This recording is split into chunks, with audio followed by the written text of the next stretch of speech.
अस्सलाम वालेकुम student, my name is Tamul Mehdi. आज हम क्लास 4 की एक्सरसाइज जो नेक्स्ट एक्सरसाइज है 1C का पेज नंबर जो 15 पे मौजूद है उसका हम क्वेश्चन नंबर 4 स्टार्ट करेंगे आज। तो क्वेश्चन नंबर 4 के जो क्वेश्चन हैं, पहले हमने एडिशन की, सब्ट्रैक्शन की, अब हम जो स्टार्ट कर रहे हैं वो मल्टीप्लिकेशन है। अब मल्टीप्लिकेशन क्या होता है कि हमने दो नंबर्स हमारे पास होते हैं, जैसे हम ऐड करते थे, सब्ट्रैक्ट करते थे, वैसे ही हम उनको मल्टीप्लाई भी कर सकते हैं। तो अब मल्टीप्लाई जब करते हैं तो हमारे पास जो फर्स्ट नंबर है इसको हम कहते हैं मल्टीप्लिकेंड, ठीक हो गया। इसी तरह जो सेकंड नंबर जो नीचे होता है उसको हम कहते हैं मल्टीप्लर। इसी तरह अब क्या होगा कि हम 6 को इस सारी वैल्यूज़ के साथ मल्टीप्लाई करेंगे और फिर क्या होगा कि फिर जब हमारे पास ये आंसर आता है, अब 4 को भी हम इन सारी वैल्यूज़ के साथ मल्टीप्लाई करेंगे तो हमारे पास ये आता है। और इसके अलावा हमने ये भी सीखा है कि आप जब सेकंड नंबर के मल्टीप्लिकेशन स्टार्ट करेंगे तो फर्स्ट नंबर के नीचे ना क्रॉस लगा देंगे। क्रॉस का फ़ायदा ये होता है कि हमें पता ये चलता है कि और हमारा आंसर भी जो है ना वो सेम आता है। और जो हमारे पास फिर क्या होता है कि हम इनको आपस में ऐड कर देते हैं और जब ऐड करते हैं तो हमारे पास ये सोल्यूशन आता है, तो इस सोल्यूशन को हम कहते हैं प्रोडक्ट। तो ये इसका बेसिक क्राइटेरिया है। तो अब हम चलते हैं क्वेश्चन नंबर 4 के ए पार्ट्स की तरफ। तो ए पार्ट्स में क्या है कि हमारे पास ये नंबर है 61,974 और इसको हमने मल्टीप्लाई करना है 279 के साथ। तो देखिए बेटा, मैंने आपको पहले ही कहा है कि हमने 9 को इन सारी वैल्यूज़ के साथ मल्टीप्लाई करना है, 7 को इन सारी वैल्यूज़ के साथ मल्टीप्लाई करना है, 2 को इन सारी वैल्यूज़ के साथ मल्टीप्लाई करना है। चलिए आप देख लेते हैं, आपको टेबल तो वैसे आते हैं। अब 9 को 4 के साथ मल्टीप्लाई करें तो 9 4 आता है 36।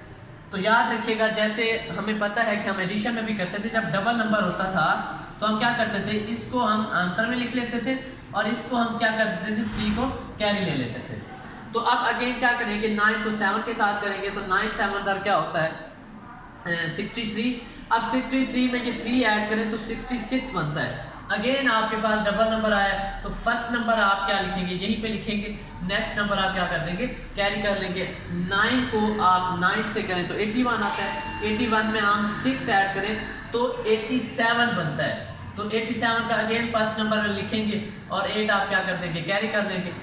इसी तरह 9 को जब 1 से करते हैं तो 9 आता है और जब 8 ऐड करते हैं तो 17 आता है। तो 17 का भी आप 1, यहाँ पे डबल नंबर है, अगेन आप 1 नंबर लिखे और 1 क्या करते हैं, कैरी।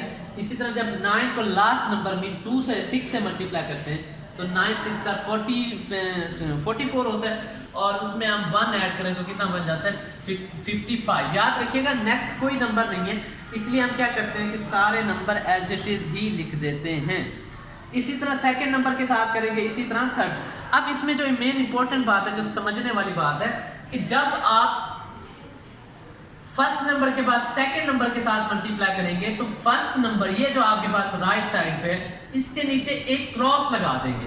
या तो आप क्रॉस लगा दें या 0 लगा दें, लेकिन अगर आप क्रॉस लगाएंगे तो वो ज़्यादा बेहतर है। तो आप यहाँ पे क्रॉस लगाएंगे, आपने मल्टीप्लाई देखें किया तो आपके पास ये आंसर आया। अब आपने जब थर्ड वैल्यू के साथ करना है, हमने सेकंड के साथ किया था तो 1 क्रॉस लगाया था, जब थर्ड के साथ करेंगे तो 2 क्रॉस लगाएंगे। अब देखिए मैंने भी यहाँ पे 2 क्रॉस मैंने लगाया। इसका फ़ायदा ये होता है कि यहाँ पे कोई वैल्यूज़ हमें नहीं लिखनी होती। अगर आपने क्या किया, ये सारी वैल्यूज़ यहीं पे शिफ्ट कर दी तो आपका जो सोल्यूशन है वो रॉन्ग हो जाता है। तो इसके बाद जब हमारे पास ये सोल्यूशन आ जाता है तो हम क्या करते हैं, फिर इन 3 वैल्यूज़ को ऐड कर लेते हैं। अब देखें 6 में यहाँ पे कोई नंबर नहीं है तो यहाँ पे क्या आ गया, इसका आंसर 6 आ गया। इसी तरह ये 6 में 8 ऐड करें तो 14 आता है। तो आपको पता है कि ये अगेन डबल नंबर है, 4 आपने लिखा, 1 क्या कर दिया, कैरी कर दिया। अब 1 यहाँ पे अगर आप लिखें तो 1 + 7 8 होता है, 8 + 1 9, 9 + 8 क्या होता है 17।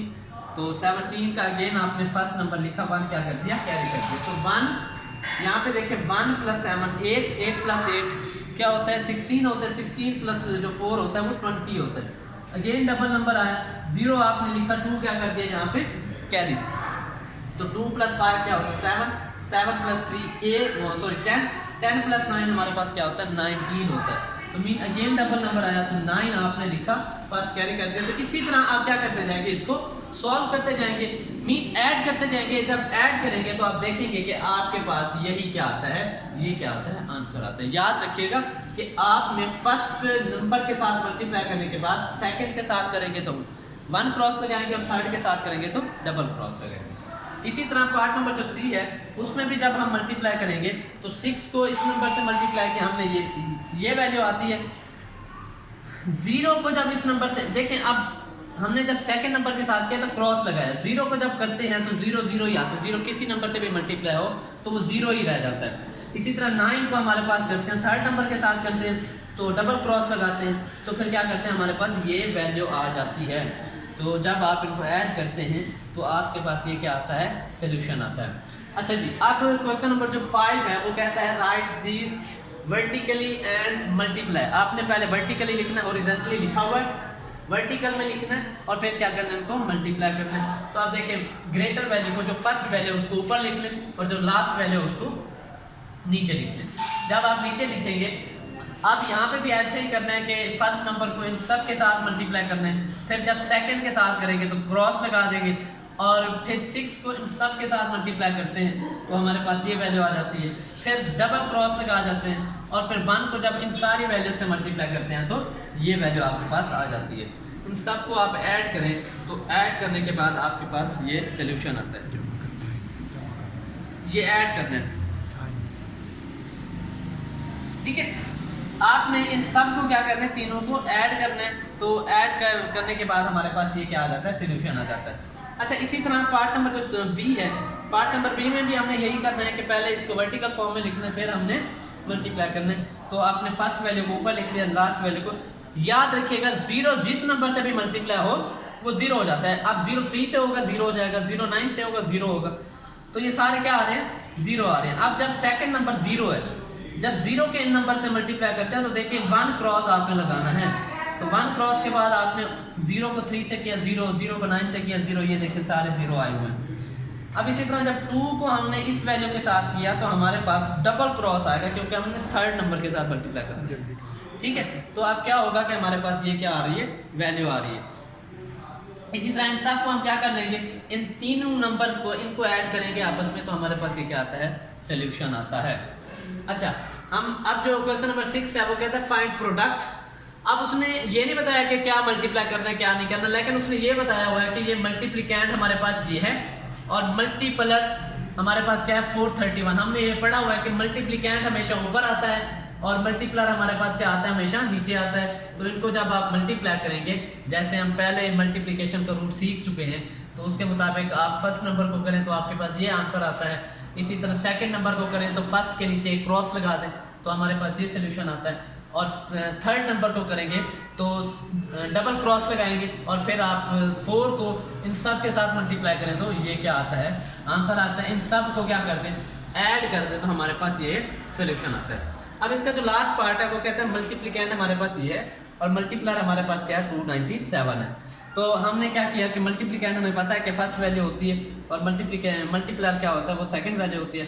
तो वही रूल है मल्टीप्लिकेशन का कि फर्स्ट नंबर को ऐड क्यों मल्टीप्लाई करें सबके साथ, तो ये सोल्यूशन आता है। सेकंड नंबर के साथ करेंगे तो क्या होगा, क्रॉस एक 1 क्रॉस आएगा, फिर ये हमारे पास सोल्यूशन आता है। इसी तरह 2 को जब इन सारी वैल्यूज के साथ करते हैं डबल क्रॉस के बाद तो ये आता है। इन सब को क्या कर देंगे, ऐड कर देंगे तो हमारे पास ये क्या आ जाता है, सोल्यूशन आता है। तो ये था आज का हमारा लेक्चर। Take care.